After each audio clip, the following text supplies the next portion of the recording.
پاکستان 77 سال سے دو قومی نظریہ کے حامیوں اور جناح صاحب کو قائد اعظم کہنے والوں کے زیر اختیار ہے۔ اب پاکستان کے حالات کیا ہیں یہ بتانے کی ضرورت نہیں ہے۔ اس وقت پاکستان کا عام آدمی بھی یہ سمجھتا ہے کہ پاکستان کا کوئی فیوچر نہیں ہے، یا پاکستان میں رہنے والوں کا فیوچر نہیں ہے۔ یہ اوپر والے کوئی 10-20% لوگ اگر آپ ہٹا دیں، نکال لیں، تو باقیوں کا کم از کم اس بات پہ اتفاق ہے۔ اگر پاکستان میں اس حد تک مایوسی آ گئی ہے تو میرا خیال ہے کہ پاکستان کے لوگوں کو ایک ایڈونچر کرنا چاہیے۔ ایڈونچر میں اس لیے کہہ رہا ہوں کہ یہ ایڈونچر ہی ہے کہ آپ جس بات کو قبول نہیں کرنے کے لیے تیار ہیں اس طرف جا کے دیکھ لیں۔ اگر جس راستہ پہ آپ چل رہے ہیں اس راستہ سے نتائج بہتر نہیں مل رہے تو اس راستہ پہ چل کے دیکھ لیں جس پہ آپ نہیں چلے ہیں۔ اور وہ راستہ کون سا ہے؟ وہ راستہ ہے ان لوگوں کا راستہ جو انڈیا کی تقسیم کے خلاف تھے، ان لوگوں کا راستہ جو پاکستان بننے کے بعد یہ کہہ رہے تھے کہ پاکستان کو ڈیموکریٹک بناؤ، پاکستان کو انسانی بنیادوں پہ ایک جمہوری ملک کے طور پر تشکیل دو، جمہوری نظام تشکیل دو۔ جناح صاحب نے بھی 11 اگست کو ایک کوشش کی تھی پاکستان بن جانے کے بعد کہ یہاں پہ جو سسٹم بنے وہ مذہبی بنیادوں پر نہ ہو، ڈیموکریٹک ہو، لیکن ان کو اس وقت جو بیوروکریسی تھی اس نے سمجھایا یا دبایا، جو بھی کچھ بھی کیا، لیکن 11 اگست کی تقریر کے بعد جناح صاحب اپنے اس موقف سے ہٹ گئے، یا اگر ہٹے نہیں تو اس موقف پر پوری طرح سے قائم نہیں رہے، کیونکہ انہوں نے بعد میں پھر بہت ساری تقاریر کی جن میں اسلام کو پھر اسی طرح استعمال کیا جس طریقے سے پالیٹیشین سے پہلے وہ مسلم لیگ کے دور میں مسلم لیگ کی قیادت کرتے ہوئے استعمال کرتے رہے تھے۔ ہاں، انہوں نے جو کچھ الگ کیا، جو بہتر کیا، وہ یہ کہ انہوں نے 2 منسٹر ایسے ضرور رکھے، بنائے، جن کا ان کی زندگی کے بعد گزارا نہیں ہوا۔ انہوں نے اپنے آپ کو پیچھے ہٹا لیا یا اپنے لیے خطرات اتنے زیادہ محسوس کیے کہ ریزائن دے دیا، یا ذاتوں سے الگ ہو گئے۔ وہ کون سے وزیر تھے؟ ایک تو جوگیندر ناتھ منڈل تھے، جو بنیادی طور پہ ہندو تھے، ہندو مذہب سے تعلق رکھتے تھے، اور دوسرے تھے سر ظفر اللہ خان، احمدی مسلک سے جن کا تعلق تھا یا مذہب سے تعلق تھا۔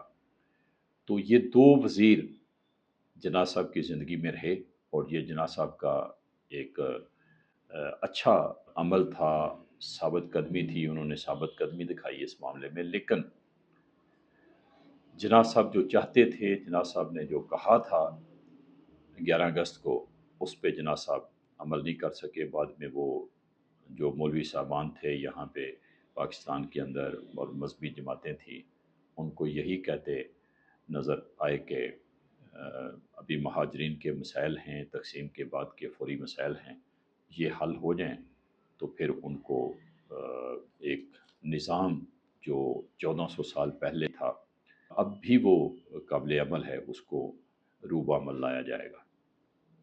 لیکن میں یہ سمجھتا ہوں کہ جناح صاحب نے اگر 11 اگست کی سپیچ کے دوران جو موقف دیا تھا، جو نظریہ دیا تھا، اگر اس پہ وہ قائم نہیں رہ سکے بعد میں، یا ان کو قائم نہیں رہنے دیا گیا، اور اس بنیاد پہ پھر بعد میں قرارداد مقاصد پاس کی گئی، کانسٹیٹیوشن جو بنے 56 میں بنا، 62 میں بنا، اور جو اس وقت موجود ہے 73 کا کانسٹیٹیوشن، یہ کانسٹیٹیوشن بنایا گیا۔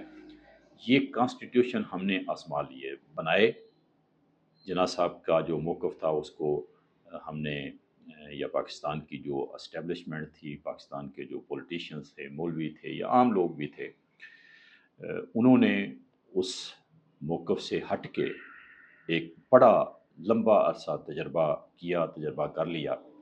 تو اب جب کہ پاکستان کے حالات اچھے نہیں ہو رہے، تو کیوں نہ جناح صاحب کی جو تجویز تھی جو انہوں نے 11 اگست کو دی، اس کو بھی آزما لیا جائے. اس کو میں ایڈونچر اس وجہ سے کہہ رہا ہوں کہ ابھی بھی شاید پاکستان میں جو مقتدر لوگ ہیں، جو زیادہ اثر و رسوخ رکھنے والے لوگ ہیں، اس بات پہ شاید قائل نہ ہوں، اور ان کے لیے ان کے موقف کے مطابق وہ راستہ درست نہیں ہے. میں کہتا ہوں کہ چلیں، آپ نے 77 سال 77 ایئرس اس سوچ پہ گزار لیے، پاکستان کو گزار لیا، اور پاکستان کی جو عام آبادی ہے، لوگ ہیں، ان کو بھی ساتھ گزارا.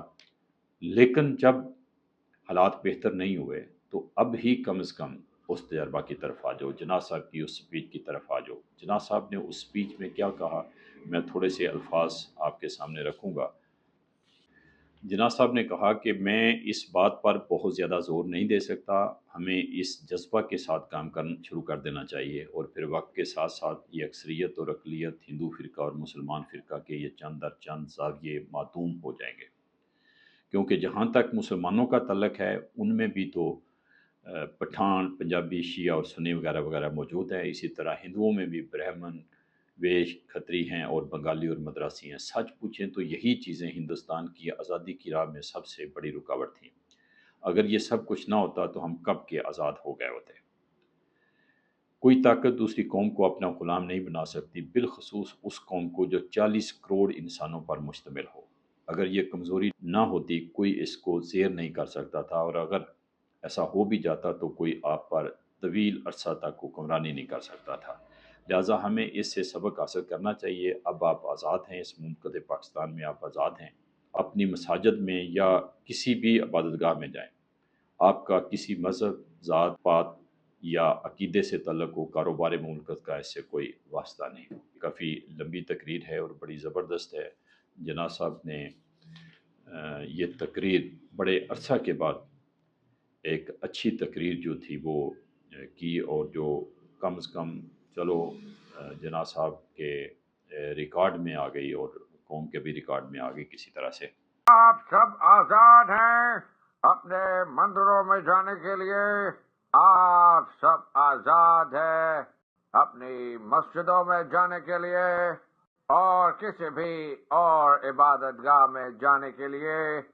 اس مملکت پاکستان میں آپ کا تعلق کسی بھی مذہب، ذات یا عقیدے سے ہو، مملکت کا اس سے کوئی سروکار نہیں. تو اس تقریر کو میں سمجھتا ہوں کہ پاکستان کی ریاست کو بنیاد بنا لینا چاہیے، ایک تجربہ کے طور پر بھی بنا لینا چاہیے. اگر یہ خدا نخواستہ اس بنیاد پہ پاکستان اچھے نتائج نہیں اچیو کر پاتا، تو جس طرح سے پہلے اچھے نتائج نہیں اچیو کر سکا، تو یہ بھی ایک تجربہ ہی صحیح، اس کو بھی آزما لینا چاہیے. ہوپ یہی ہے کہ اگر دو قومی نظریہ کی سوچ اچھے نتائج نہیں دے سکی، تو دو قومی نظریہ سے ہٹ کے جو سوچ ہے، انسانی بنیادوں پہ معاشرے کو تشکیل دینا، آئین انسانی بنیادوں پہ بنانا، جمہوری بنانا، یہ تجربہ ہمارا بہتر رہے گا.